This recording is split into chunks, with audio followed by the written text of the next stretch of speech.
জালিমের পরিণতি কি হয় আমরা জীবদ্দশাই তো দেখলাম। এমনও কোনো জুলুম নাই যে হয় নাই, ঠিক কিনা বলেন? আহারে জুলুম, আহারে জুলুম।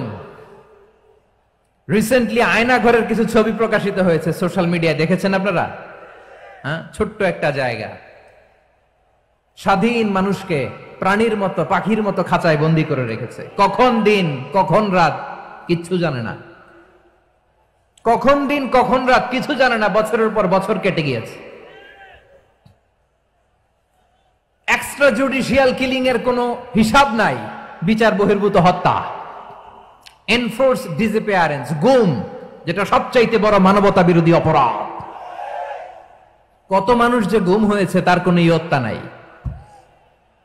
যেই ফ্যামিলির সদস্য গুম হয়েছে তারা কি ওই লোকটার জন্য মাগফিরাতের দোয়া করবে নাকি সুস্বাস্থ্যের দোয়া করবে তারা নিজেরাও জানতো না, কারণ জানে না ও বেঁচে আছে না মরে গেছে। আহা, বিডিআর নওজওয়ানদের যারা ছাড়া পেল দেখলাম, বিনা অপরাধে, কোনো অন্যায় ছাড়া, অপরাধ ছাড়া তাদের জীবন থেকে, তাদের তারুণ্যের, তাদের যৌবনের 15 বছর 16 বছর 17 বছর নাই। 6 মাস বয়সের ছোট বাচ্চাকে রেখে জেলে গেছে। 6 মাসের মেয়ে বেরোয় দেখে মেয়ের বয়স 17 বছর। মেয়ে বাবারে চিনে না, বাবা মেয়েরে চিনে না। মেয়েকে এখন বিয়ে দিয়ে আরেক ছেলের হাতে তুলে দিবে। মেয়ের শৈশব বাবা দেখে নাই, মেয়ের কৈশোর বাবা দেখে নাই, মেয়ের তারুণ্য দেখে নাই। আরেক যুবককে দেখলাম 14 বছরের 14 দিনের সংসার, 2 সপ্তাহের সংসার শেষে জেলে গেছে। কত যুবকের যে স্ত্রী চলে গিয়েছে ফ্যামিলি ছেড়ে, কারণ জানে না তো কবে আসবে, কি হবে, কেউ জানতো না। দাম্পত্য জীবনের মাত্র 14 দিনের স্মৃতি, এই স্মৃতিকে আঁকড়ে ধরে এক বোন 16টা বছর 17টা বছর কাটিয়ে দিয়েছে। আমি নিউজটা দেখে ভাবলাম, আমার এই বোনের প্রতিটি দিন কিভাবে কেটেছে, প্রতিটি রাত কিভাবে কেটেছে, প্রতিটি ক্ষণ কিভাবে কেটেছে। বিশ্বনবী বলেছেন, ইত্তাকি দাওয়াতাল মাজলুম ফাইন্না লাইসা বাইনাহু ওয়া বাইনাল্লাহি হিজাব। মাজলুমের কান্নাকে ভয় করো, কারণ মাজলুমের কান্না আর আল্লাহর মাঝে কোনো পর্দা থাকে না। আমরা আর এরকম কোন জুলুম বাংলাদেশে দেখতে চাই না, জোরে বলেন ঠিক কিনা? আর কেউ নতুন করে জালিম হোক আপনারা চান? আবার নতুন করে কেউ ফ্যাসিস্ট হোক আপনারা চান? এক দল আরেক দলকে নিশ্চিহ্ন করার রাজনীতিতে মেতে উঠুক এটা আপনারা চান? আমরা বাংলাদেশকে আদল দিয়ে সাজাতে চাই।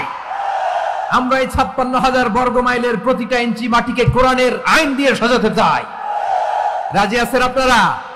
কারা কারা রাজি দেখান হাত তুলে আল্লাহকে।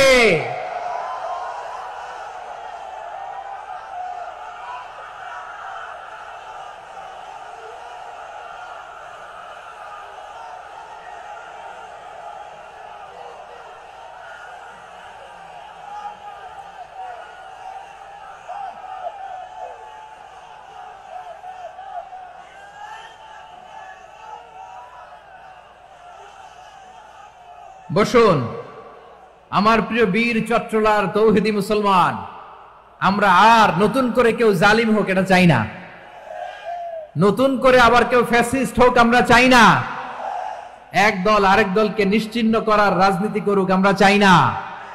আমরা সুশাসনের বাংলাদেশ চাই, আমরা মানবিক বাংলাদেশ চাই, আমরা একটা সমৃদ্ধ বাংলাদেশ চাই, আমরা বিশ্বের বুকে সম্মান নিয়ে মাথা উঁচু করে দাঁড়াতে চাই, ঠিক কিনা বলেন? আল্লাহ বললেন, এটা যদি তোমরা চাও, একটা সমৃদ্ধ সমাজ যদি বিনির্মাণ করতে চাও, মানবিক সমাজ যদি বিনির্মাণ করতে চাও, আমি তোমাদেরকে সেজন্য প্রথমে আদালতের নির্দেশ দিলাম। ইন্নাল্লাহা ইয়া'মুরু বিল আদল, নিশ্চয় আল্লাহ তাআলা তোমাদেরকে ন্যায় বিচার সুশাসন এটার আদেশ দেন। সুবহানাল্লাহ।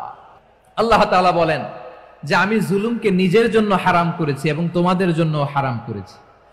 বিশ্বনবী ফরমান, আল্লাহ তাআলা বলেন হাদিসে কুদসিতে, ইয়া ইবাদি ইন্নী হারামতুয যুলমা আলা নাফসি ওয়া জাআলতুহু বাইনাকুম মুহাররামান ফালা তাযালামু। আমার গোলামেরা শোনো, নিশ্চয় আমি আল্লাহ তাআলা জুলুমকে আমি আমার উপরে হারাম করেছি, অনুরূপ ভাবে জুলুম করাকে তোমাদের উপরেও হারাম করেছি, ফলে ফালা তাযালামু, তোমরা একে অপরের সাথে জুলুম করো না।